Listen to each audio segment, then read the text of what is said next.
Hello and welcome. In this video, we will discover everything you need to know about the economical crisis of 2020 to 2021. The global health crisis due to the coronavirus, or COVID-19, outbreak has sent massive shockwaves around the globe. According to the Centers for Disease Control and Prevention, the CDC, older people and individuals of any age with any underlying medical condition are at risk for severe sickness with COVID-19. The coronavirus is affecting virtually every country around the world, with reported cases in almost every country and territory. The rapid spread of the coronavirus has forced governments to declare a state of emergency and others to place their countries on partial or total lockdown. Based on the disease's geographical spread, the severity of its illness, and societal effect, the World Health Organization, WHO, declared COVID-19 as a pandemic on the 11th of March, 2020. In this video, we are going to be discussing specifically the economic impact this global pandemic will have on the global economy. Just before, make sure you subscribe to the channel and don't forget to download your free book on financial freedom by clicking on the link in the description below. What are the various measures put in place to stop the virus spread? In response to the rapid spread and infection rate of the COVID-19 pandemic, various governments, organizations, and international agencies have taken several steps to help contain COVID-19 and curtail its spread. Some of these measures taken to change the trajectory of the disease include travel restrictions. With revelations of the increased risk travelers faced in contacting COVID-19, several governments issued a travel advisory for their citizens to avoid non-essential trips, along with intense screening of travelers of various points of entry. As the number of reported cases increased, more intense steps were taken to break up the chain of transmission. This led several countries to announce travel restrictions and temporary closure of their land, air, and sea borders with neighboring and distant countries. The halt, particularly in international and regional flights, meant that the majority of airlines had to ground their fleet, putting their staffs out of work. These restrictions have led to the cancellations of trips by passengers, causing great uncertainty in virtually every sector of the travel industry. Partial or complete lockdown. As the number of COVID-19 cases continued to rise, the United States, United Kingdom, European Union, and other countries began imposing lockdowns, either on a national or statewide basis. This lockdown saw the closure of schools, bars, restaurants, and shops, with the exemption of essential service providers. Citizens are also required or strongly advised to avoid large public gatherings and stay at home to prevent the chances of contracting or spreading COVID-19. How are these measures going to affect the global economy? As COVID-19 began to spread at an alarming rate and also displayed patterns of historical disease outbreaks, various countries around the world began to implement a variety of measures to contain its spread. Although these measures are meant to disrupt contagion, they have also hindered the free flow of people, goods, and services, which has stalled economies and set to result in a global recession. The opportunity for governments to adopt a more effective and less costly approach towards containing the spread of COVID-19 may have been missed. Now, with the level to which the disease has progressed, the economic costs of the various restrictions currently in place are much higher. The novel COVID-19 has not only put strains on global health systems, but also on global financial markets, due to the great level of uncertainty the pandemic presents. Were the containment measures a little too late? Analysts are of the view that the countries were slow to act, and in turn missed the window to adopt effective and efficient measures to limit the spread of COVID-19. As the disease rapidly spread from its epicenter to other regions, political leaders, health ministers, and agencies hurriedly began to activate nationwide management protocol to contain the disease. But their actions for a global containment were slow, making them rather inadequate. And this has led many to believe that countries have done too little, too late to contain the health crisis. Probable causes of the global economic chain. Disruption of the supply chain. With a huge number of new COVID-19 cases being reported outside of its epicenter, the shock is being felt in virtually every country of the world. This has forced many countries to enforce quarantine measures that have halted the free movement of people, forced the closure of various businesses, and ultimately the disruption of relevant supply chains. This has undoubtedly brought powerful economic giants to a partial standstill and is bound to result in a global economic downturn. Even after successful containment of the rapid spread and subsequent lessening of stringent quarantine measures, the economic outlook is still uncertain. The consequences of a disrupted supply chain and shutdown of critical industries will inevitably hurt other sectors, and this has put a lot of investors on edge. Growing international tensions. Saudi Arabia and Russia oil price war. The health crisis has led to a drastic reduction in the demand for crude. A reduction in the global demand for oil meant lower sales, which is bad news for countries whose economies are heavily dependent on crude exports. Saudi Arabia, the world's largest supplier of oil, tried convincing other OPEC members to cut down oil production and counter the effects of the COVID-19 outbreak. However, Russia was not on board with Saudi Arabia's proposal, as they believed that deeper cuts would benefit rival U.S. shale producers. This led to a price war, in which both nations flooded the market with more oil than the world needed from major suppliers.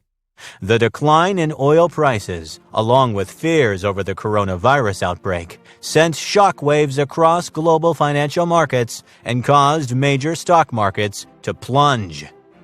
The United States and China trade war. The intense trade war between the U.S. and China has seen both countries impose high tariffs on billions of dollars worth of goods from both sides.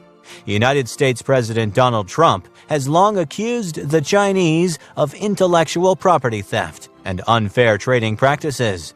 On the other hand, China has described the U.S. as trying to thwart its plans to become a top player in the global economy. The effects of the trade war, in combination with the impact of COVID-19, have raised uncertainties around trade, slowed growth, stalled investments, and affected a lot of businesses. The impact of the COVID-19 pandemic on the global economy. The COVID-19 pandemic has created a financial and labor crisis that is sweeping across various crucial sectors of the global economy.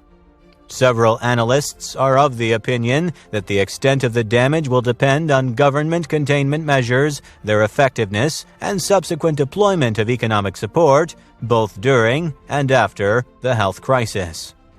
As normalcy gradually returns to China, early indications reveal that the fallout of the pandemic on China's economy would be worse than predicted.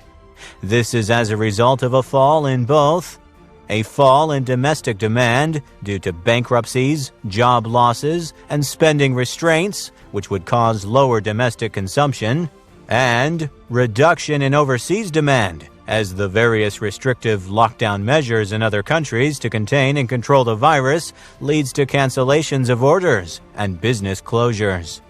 A reduction in both domestic and foreign consumption, which drives a significant portion of the Chinese economy, makes a fast economic recovery very unlikely. This has led economists to predict a decline in the country's GDP in the first quarter of 2020. Repercussions of the pandemic on the global economy. The economic impact of COVID-19 on low and middle income countries. The current global health crisis is transforming into a global economic crisis as travelers cancel trips, either for business or pleasure, governments direct citizens to stay at home, and stock markets fall. As with any health crisis, adequate efforts and resources are always directed towards ensuring the recovery of individuals affected. However, the resulting economic downturn also has its own negative effects on the well-being of vulnerable families, individuals, and communities. While the spread in Asia, Europe, and America get most of the media coverage, there are serious calls for concern in some low to middle-income countries where access to quality healthcare by its most vulnerable populations are limited or almost non-existent. Without a unified and effective approach towards salvaging the situation, the majority of these countries might be most affected by the economic impact. There is a direct economic impact on certain vulnerable populations in low and middle-income countries. For instance, due to inadequate or lack of access to high-quality medical facilities, families may lose their only income earner, especially when the provider is old and suffering from pre-existing medical conditions. Also, in other situations where the only working adult is not old, at risk of developing severe symptoms or dying, their illness or inability to work for weeks and even months will cause severe financial burdens for their dependents. Additionally, the measures taken to contain and control the contagion in these low and middle-income countries will be responsible for the majority of the economic impact on vulnerable members of the population, such as governments implement border closures, restriction of movement, and the prohibition of certain activities, including public gatherings, religious congregations, social events, etc. Businesses and organizations take proactive measures, either through government directive or business decisions, such as closures, to prevent their workers from contracting or spreading the disease. This results in lost wages for a vast number of workers without paid leave. These measures will basically affect other crucial areas of the economy, including trade, retail, manufacturing, leisure, etc. As these sectors experience a downturn, there could be a supply shock due to the decline in production, which will lead to higher prices, followed by a demand shock due to a reduction in demand from customers for certain goods or services, which will hurt businesses and, in turn, their employees. The short-term effects of this pandemic on low and middle-income countries can lead to long-term suppression of economic growth. This is mostly because these countries on their own cannot afford to stimulate their economy, boost consumer confidence, or effectively handle a large outbreak within their borders. The sad truth is that many nations in most of sub-Saharan Africa, as well as some countries in Latin America and the Middle East, are not well equipped to swiftly and efficiently deal with a surge in COVID-19 cases. Individual governments will have to implement public health measures that encourage social distancing, travel restrictions, educating the public on good hygiene, shutting down non-essential services, and any other nationwide management measure that will delay the spread of COVID-19 and lessen pressure on their health system. The economic impact of COVID-19 on developed countries. Developed countries have learned a lot about dealing with any financial crisis due to a disease outbreak. However, the COVID-19 pandemic causes extension of liquidity and capital issues to the economy. The two areas that are of great concern for developed countries include extended economic pause. Due to months of extended social distancing, leading to a reduction in labor participation, causing sustained fall in productivity levels, and impeding overall growth. An extension in the shutdown of economies will inevitably impact financial markets on a global scale. The risk to financial systems. The COVID-19 shock to critical supply chains is generating stress in capital markets. To cushion the effect, some central banks have been forced to act by taking appropriate fiscal and monetary measures. although fears are that persistent problems with liquidity can lead to a reduction in nominal value of assets, causing capital problems. Scenarios for the impact of COVID-19 on global economic growth. According to the International Labor Organization, or ILO, the COVID-19 outbreak could increase global unemployment levels by almost 25 million.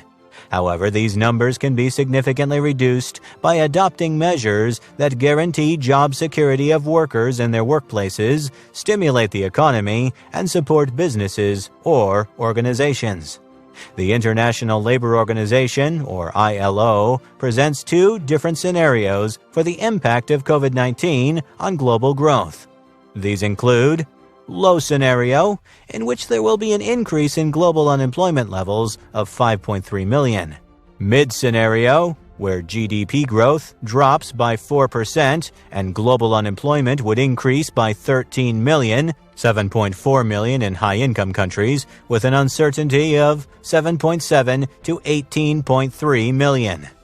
High scenario, in which 24.7 million individuals will lose their jobs. Just for comparison, the 2008 financial crisis caused an increase in global unemployment levels by 22 million. Economists also predict an increase in underemployment on an enormous scale. This is basically as a result of the pandemic's financial implications, which translates into lesser working hours and wages. In addition, self-employment, which often serves to cushion the impact of economic changes in developing countries, may not do so this time. This is because of measures which restrict the free flow of people, that is, service providers, and goods. A decline in the employment levels forecasted means income losses for a large number of individuals. A preliminary assessment reveals that the costs of a reduction in labor participation and productivity levels will be between 860 and 3.4 trillion US dollars by the end of 2020. How are various governments responding to cushion the economic fallout? The COVID-19 outbreak has caused a global financial and economic crisis. Different national governments have taken proactive and decisive measures to protect workers in their workplace, stimulate the economy, increase labor demand, support businesses, and employment. In no particular order, some of these measures include encouraging flexible working arrangements. Telecommuting and flexible working hours are being introduced in many organizations and countries. This feature allows workers to work from home, which still enables productivity in a lockdown situation. Expansion of access to paid sick leave. Many countries are making provisions for paid sick leave to all workers who are unable to work due to illness or quarantine. Prevention of discrimination. Through the provision of a complaint hotline for workers to report COVID-19 related workplace harassment, exclusion, or discrimination. Occupational Safety and Health, or OSH, advice. This measure involves providing relevant occupational safety and health (OSH) advice addressing concerns of employers and workers on how to stay safe in the workplace. Fiscal and monetary stimulus packages or policy.